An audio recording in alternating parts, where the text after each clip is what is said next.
रुरु एक मृग था, सोने के रंग में ढला। उसका सुंदर सजीला बदन माणिक, नीलम और पन्ने की कांति की चित्रांकता से शोभायमान था। मखमल से मुलायम उसके रेशमी बाल, आसमानी आंखें तथा तराशे स्फटिक से उसके खुर और सींग सहज ही किसी का मन मोह लेने वाले थे। तभी तो जब भी वह वन में चौकैया भरता तो उसे देखने वाला हर कोई आह भर उठता। जाहिर है कि रुरु एक साधारण मृग नहीं था। उसकी अप्रतिम सुंदरता उसकी विशेषता थी, लेकिन उससे भी बड़ी उसकी विशेषता यह थी कि वह विवेकशील था और मनुष्य की तरह बातचीत करने में भी समर्थ था। पूर्व जन्म के संस्कार से उसे ज्ञात था कि मनुष्य स्वभावत एक लोभी प्राणी है और लोभवश वह मानवीय करुणा का भी प्रतिकार करता आया है।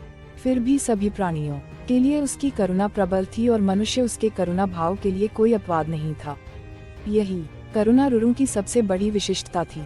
एक दिन रुरु जब वन में स्वच्छंद विहार कर रहा था तो उसे किसी मनुष्य की चीत्कार सुनाई दी। अनुसरण करता हुआ जब वह घटना स्थल पर पहुंचा तो उसने वहां की पहाड़ी नदी की धारा में एक आदमी को बहता पाया। रुरु की करुणा सहज ही फूट पड़ी। वह तत्काल पानी में कूद पड़ा और डूबते व्यक्ति को अपने पैरों को पकड़ने की सलाह दी।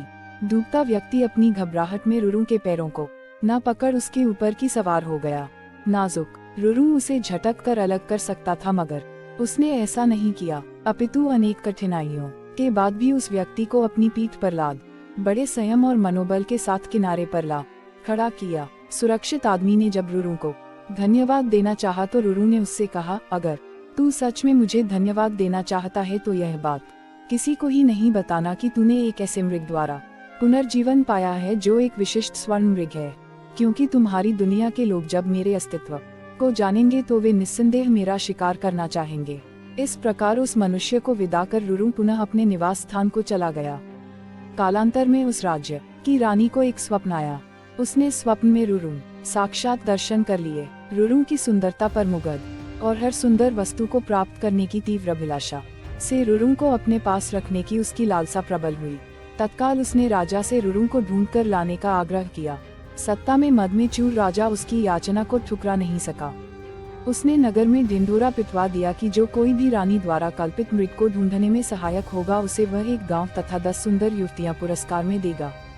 राजा के ढिंढोरे की आवाज उस व्यक्ति ने भी सुनी जिसे रुरु ने बचाया था। उस व्यक्ति को रुरु का निवास स्थान मालूम था। बिना एक क्षण गंवाए वह दौड़ता हुआ राजा के दरबार में पहुंचा। फिर हाँफते हुए उसने रुरु का सारा भेद राजा के सामने उगल डाला। राजा और उसके सिपाही उस व्यक्ति के साथ तत्काल उस वन में पहुंचे और रुरु के निवास स्थल को चारों ओर से घेर लिया। उनकी खुशी का ठिकाना न रहा जब उन्होंने रुरु को रानी की बताई छवि के बिल्कुल अनुरूप पाया। राजा ने तब धनुष साधा और रुरु उसके ठीक निशाने पर था। चारों तरफ से घिरे रुरु ने तब राजा से मनुष्य की भाषा में यह कहा, राजन, तुम मुझे मार डालो, मगर उससे पहले यह बताओ कि तुम्हें मेरा ठिकाना कैसे मालूम हुआ। उत्तर में राजा ने अपने तीर को घुमाते हुए उस व्यक्ति के सामने रोक दिया जिसकी जान रुरु ने बचाई थी। रुरु के मुख से तभी यह वाक्य हठात फूट पड़ा, निकाल लो लकड़ी के कुंदे को, पानी से न निकालना कभी एक अकृतज्ञ इंसान को। राजा ने जब रुरु से उसके संवाद का आशय पूछा तो रुरु ने राजा को उस व्यक्ति के डूबने और बचाए जाने की पूरी कहानी कह सुनाई।